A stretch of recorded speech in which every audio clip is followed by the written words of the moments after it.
ইতালির ভিসা আবেদনকারীদের জন্য কিছু কথা এবং ইতালির বিকল্প কোনো দেশ আছে কি না যেখানে খুব সহজে যাওয়া যাবে।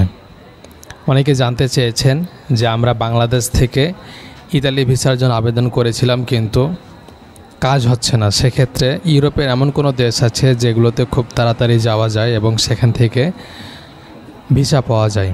তো এরকম কয়েকটি দেশের নাম বলবো যেগুলোতে আপনারা খুব দ্রুত আসতে পারবেন এবং আপনার শেষ স্বপ্নটি পূরণ করতে পারবেন ইউরোপে আসার। আপনারা শেষ পর্যন্ত দেখুন, আশা করি অনেক কিছু জানতে পারবেন। ইতালি অনেক মানুষের স্বপ্ন ছিল এবং এখনও স্বপ্ন দেখে যে ইতালি যাবে, কিন্তু সেই স্বপ্নটি এখন দুঃস্বপ্নে পরিণত হয়েছে। আপনারা নিশ্চয়ই জানেন যে বাংলাদেশে ভিফেস গ্লোবাল ভিসা নিয়ে একটা বিশাল ঝামেলা করছে। শত শত পাসপোর্ট সেখানে আটকে আছে।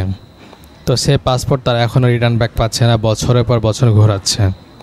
তো এটা নিয়ে অনেকের মধ্যে হতাশা কাজ করছে। এছাড়াও নলস্তা উঠতে সময় লাগছে, অনেকে নলস্তা পাচ্ছে না খুব দ্রুত। এটা নিয়ে দুশ্চিন্তায় ভুগছে। তো এরই মধ্যে দুশ্চিন্তা থেকে দূর করার জন্য এমন কিছু দেশ ভিসা দিচ্ছে যে আপনারা খুব তাড়াতাড়ি আসতে পারবেন।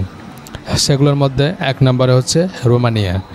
আপনারা রোমানিয়াতে এখন ওয়ার্ক পারমিট ভিসা নিয়ে আসতে পারবেন এবং ওয়ার্ক পারমিট খুব দ্রুত হচ্ছে এবং ভিসা পেতে কিছুটা জটিলতা হচ্ছে, তারপরে কিন্তু আপনারা পাচ্ছেন। ইতালির তুলনায় কিন্তু রোমানিয়ার ভিসার এসি অনেক ভালো আছে। রোমানিয়ার জন্য আপনাকে ইন্ডিয়া যেতে হবে, এটাই শুধু একটা জটিলতা। তারপরে কিন্তু অনেকে যাচ্ছে যাদের ভিসা আছে, মেডিকেল ভিসা আছে, তারা কিন্তু অ্যাম্বাসি ফেস করতে পারছে। আর যাদের ট্যুরিস্ট ভিসা নতুন করে আবেদন করছেন তাদের দিতে অনেক সমস্যা করছে, কারণ এখন ট্যুরিস্ট ভিসা বন্ধ করে দিয়েছে।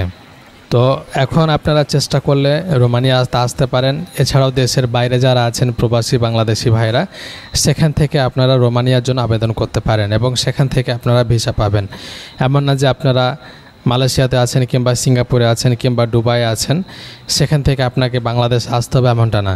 আপনারা সে দেশে ওয়ার্ক পারমিট পাওয়ার পরে সে দেশে অবস্থিত রোমানিয়ান অ্যাম্বাসিতে আপনারা সাবমিট করতে পারবেন এবং আপনার বৈধ ডকুমেন্টস থাকতে হবে। আপনি যে সে দেশে আছেন সে দেশের পারমিট রেসিডেন্সি আপনার থাকতে হবে, তাহলে কিন্তু আপনারা সেখানে আপনার ফাইল সাবমিট করতে পারবেন, আদারওয়াইজ পারবেন না। এরপর আরও একটি দেশ হচ্ছে ক্রোয়েশিয়া। ক্রোয়েশিয়াতে ভালো মানের কাজ হচ্ছে, factory visa, work permit visa, এসব ভিসাগুলোতে এখন লোক নিচ্ছে। তো সেক্ষেত্রে আপনি সেখানে দেখতে পারেন, সেগুলোতে কিন্তু ভালো একটা অ্যামাউন্ট পাওয়া যায়, 1 লক্ষ টাকার মতো ইনকাম করা যায়। যদি আপনারা চেষ্টা করেন সেতে আসতে পারবেন। এরপরে আরও একটি দেশ হচ্ছে ইউরোপের নন সেনজেন, তবে ইউরোপীয় ইউনিয়নে আছে সার্বিয়া।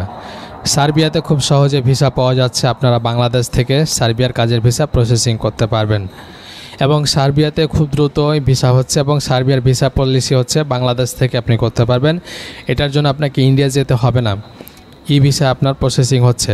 ই ভিসাতে আপনার সরাসরি একটা ভিসা পেয়ে যাবেন একটা কাগজের মধ্যে, আপনাকে পাসপোর্টে স্টিকার ভিসা দেবে না, ই ভিসা। এই ই ভিসা নিয়ে আপনি সরাসরি সার্বিয়াতে যেতে পারবেন এবং এটা কিন্তু খুবই সুন্দর সুযোগ করে দিয়েছে বাংলাদেশিদের জন্য।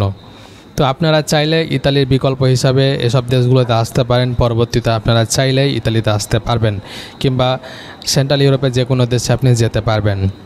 আশা করি বোঝাতে পেরেছি। ইতালির বিকল্প দেশগুলোতে এসে আপনার সেই স্বপ্নটি পূরণ করতে পারবেন। যদি ভিডিওটি ভালো লাগে শেয়ার করবেন এবং সাবস্ক্রাইব করে পেজটিকে ফলো করে সাথে থাকবেন। আসসালামু আলাইকুম।